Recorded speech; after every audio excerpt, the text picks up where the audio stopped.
With Barry Scolo, the Director of Tennis, University of Bath. Chance to learn more about the University of Bath's programme. Barry, so can you describe the facilities that you have at the University of Bath? Hi, Alistair. Thank you for putting us on this session. Yeah, the facilities at the University of Bath, and Team Bath is the sports brand. We're very fortunate. We're very fortunate here. We're a campus university. It's fairly small at the top of the hill, at the top of Bathwick Hill. We have a sports training village where the inspiration was around American university type model, facilities that could hopefully get close to matching those. We have 8 indoor courts, we have 10 outdoor courts, we have a range of surfaces, acrylic, plexi-pave acrylic indoors, 4 outdoors, a bit like the US Open, 4 artificial red clay, which are very good all-weather courts, and 2 very good green clay courts.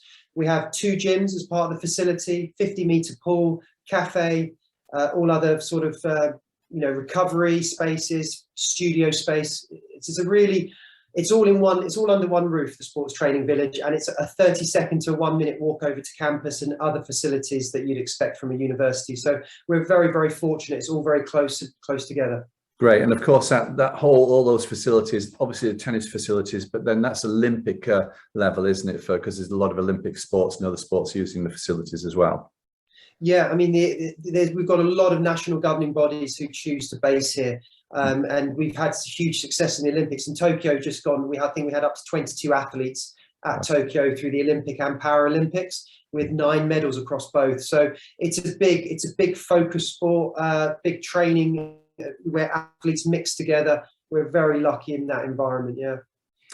Great. So there's good crossover between the athletes, but when it comes to the tennis players, how would you describe the type of player that you'd be looking for at the University of Bath? Yeah, I think we're looking for all sorts of players, all types of players, committed, ones that really want to take their tennis, go on a tennis journey, whether that's high performance and they want to play national, international, and then play beyond their degrees, or it's a participation, recreational player that wants to improve their game, maybe get involved in the tennis program by volunteering, supporting events, getting coaching badges, officiating. There's a number of strands that players can access. So we're really looking for all types, people who are committed, because what they put in, they get out from such a great tennis environment. Great, that's great.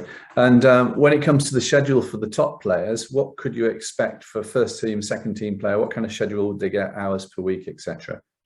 Yeah, so the BUCS team players we have 3 men's team, 2 ladies teams. We train early mornings, 3 mornings a week. They train 8 till 10. And then they do a physical, like strength and conditioning, 10 to 11, or a robustness session after that. Generally, matches are on a Wednesday afternoon. We have big weekends, particularly for the first teams. We have national premier weekends, but generally the matches are on a Wednesday afternoon. We also have a full-time tennis academy. We have an international academy based here with some leading junior players. So the high performance players, university players doing their degree, can also be invited into those sessions if they're looking for more tennis to get above that 8 to 10 hours a week. We have academy sessions, which is fully staffed with top level coaches. Great. And then when it comes to scholarships, are there scholarships, and at what level? Yeah, we have a range of scholarships. We have a number of scholarships that cross all sports. For example, Santander, HSBC, and other alumni that support students. And students can apply for those scholarships, and they range from £1,000 to about £6,000. And all players, performance players, can access those or apply for those. We are covered off by a BUCS fee. And that some of that scholarship money can be used for that. And we also have dual career athletes who can access the gym for free or get reduced rates on other services around the university. That's great. So the tennis offer is, it can go up to sort of 12, 15 hours a week, and depending on the level. And then what about the additional support? So the sports science support, S&C, physio, etc. Yeah, so as I said, it's all under one roof. So we have a physio clinic, we have the gym staff, the strength and conditioning coaches, lifestyle managers, psychologists.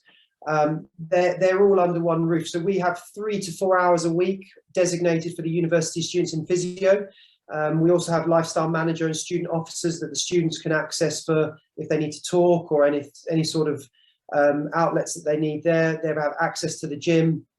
And we have all sorts of sports science and remedial services available for the students to access. And then if they're dual career, they can access those, and also any players that achieve TAS support. We're a TAS delivery site, so those players hitting that level again get another level of support with S&C, physio, travel, and expenses towards their tennis. Great. And so there's going to be good players, but there's going to be players who are still good and interested perhaps in a career in tennis. How do you support players who are interested in that, the workforce development side? Yeah, we have a big workforce development program. We have a big coaching team here. We have a student coaching team, which was previously called the Tennis Scholars, where we have between sort of 18 and 20 students who are doing their coaching badges. They're working as part of the program. They're volunteering, observing the sessions, and working and coaching themselves, assisting and coaching, and even leading sessions if they've got their level 2 or level 3. Particularly level 3 will be leading sessions, but usually they're assisting our lead coaches.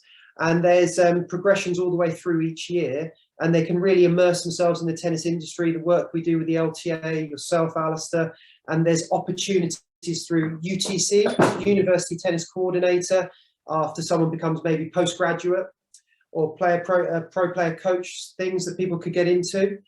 There's a lot of different avenues and strands. It's not just tennis coaching either, strength and conditioning, officiating, stringing. We provide mentoring in all of these sort of strands. Great, and that's for obviously for the people who are showing commitment and want to be more involved, and there's levels of level 1, level 2, and of course you're a coach development centre for the LTA. Yeah, it's been really exciting actually. We're a CDC, as you mentioned, a coach development centre, so we are running all the formal LTA coaching badges for Avon and Gloucestershire, which covers 200 to 300 coaches.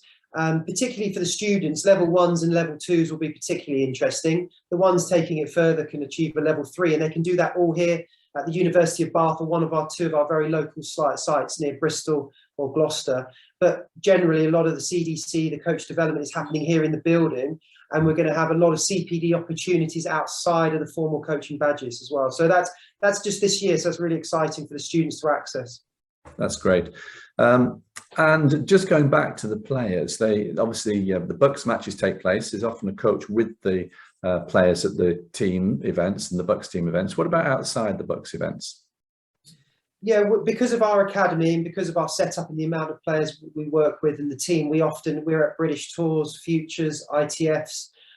We would get to UK Pro League, for example. There's been a number of students involved in those. And as we've emerged from COVID, we're getting back to events. So the BUCS obviously sits as quite a core piece and great match play, great competition with the other universities. But then outside of that, we have an academy where the best students can access, and we'll be travelling to the tournaments. I think, for example, over the half term, which is the end of October, we'll be at Taunton, Exeter, and we'll have a coach with players at British Tours. We've just been in Aldershot with the UK Pro League, and then we're looking, as the events emerge a bit more, we'll certainly be looking to do those events, and students often make up part of the team. Great. So if anybody wants to know more, Barry, how do they go about finding out more? If they've got any more questions, that's a great overview, huge amount going on. But if they want to find out more about any aspect, what do they do? Yeah, firstly, get in www.teambath.com/tennis. It's /tennis. We're at Team Bath Tennis on all social media platforms.